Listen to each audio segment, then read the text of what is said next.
So this could be a little bit of a boring video. It's going to be the first one I somewhat read to you. We're going to talk about inclusions, not inclusions as far as this is in the inclusion and attachment to the contract, but what is it attached to the property? What counts as an attachment, not to the contract but to the property, which means it's included in the sale of the property. There's a section, it's right at the beginning of the contract to buy and sell, and it's 2.5, it's inclusions, and then they add 2.5.2 with some more inclusions that are not attachments.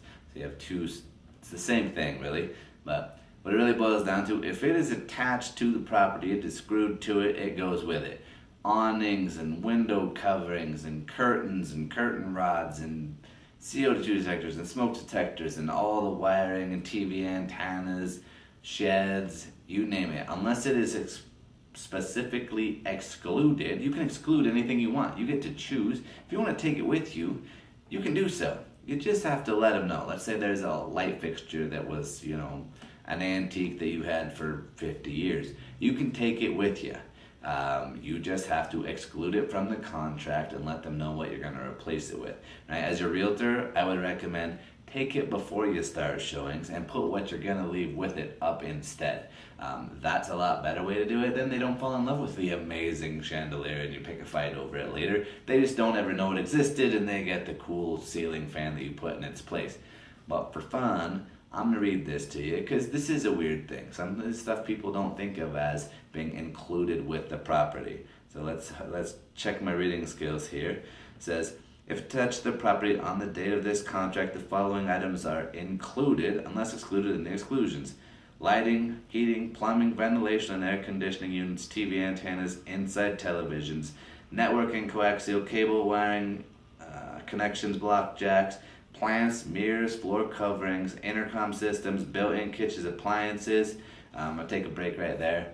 In a lot of markets it varies. Here almost everyone leaves their stove as an attachment and their refrigerator. Of course it's all negotiable, but those are generally included in our market. Sprinkler systems and controls, built-in vacuum systems including accessories, garage door openers including a blank number of remotes. And then there's other stuff that may or may not get included. And then there's the 2.52 inclusions not attached. If on the property, whether attached or not, at the date of this contract, the following are included unless excluded: storm windows, storm doors, window and porch shade, awnings, blinds, screens, window coverings and treatments, curtain rod, drapery rods, fireplace insert, fireplace screens, fireplace grates, heating stoves, storage sheds, carbon monoxide alarms, smoke and fire detectors, and all keys. So it's kind of boring a little bit there, but that's it. All of those things and anything else you can think of, if it's attached to the house, if you had to screw it into place and it was there when they looked at it, it should be there when they take possession of the property. Those shelves that are floating in the wall that are attached with a block of wood, technically those are attachments and they should probably be there when you leave. Of course, in reality, what happens? Everyone discusses things back and forth. Some things stay, some things go. But when in doubt, you gotta kind of hash it out. You gotta figure out who gets to keep it and where. So hopefully that wasn't too boring and you survived, and we'll get another one out to you soon.